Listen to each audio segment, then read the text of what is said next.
saya tak nak cerita lah apa yang berlaku dalam kereta tu, tetapi it's a provokasi lah. Provokasi lah. Alhamdulillah lah, Allah pun bagi ketenangan.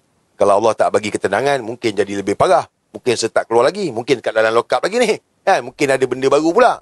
Yelah. Macam Anwar Ibrahim dulu kan. Provok polis, lebam biji mata. Provok polis lah tu. Anwar Ibrahim. Ingat Anwar Ibrahim? Dia provok Tan Sri Rahim Noor.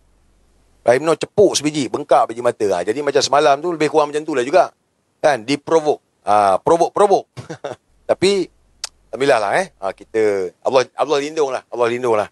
Kalau tak mungkin lebam biji mata, tak tahulah biji mata siapa lebam kan. Provokasi lah. Provok. Mungkin dia kurang cerdik ataupun mungkin arahan. Kan? Saya pun fikir juga mungkin arahan. Arahan untuk provok saya. Supaya kita marah, kita geram. Provok. Sebab bila datang dengan 20 orang, dengan bawa macam-macam, kan? Mungkin nak provok kita supaya kita ni mengamuk. Kita tak tahu kan.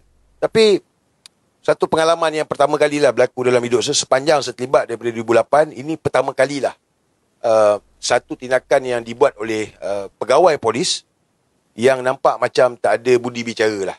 Sebab sebelum ini mana-mana kes lah tak pernah lagi lah. Wak Imah itu hari tahun lepas AMLA dekat 30 orang datang pun AMLA ni datang serbu geledah rumah pun ada budi bicara, pun ada adab. Dia kita boleh tahulah kan. Sebelum-sebelum ni pun tak adalah, tak pernah lah. Jangan lupa subscribe dan tonton video penuh di Suara Dunia.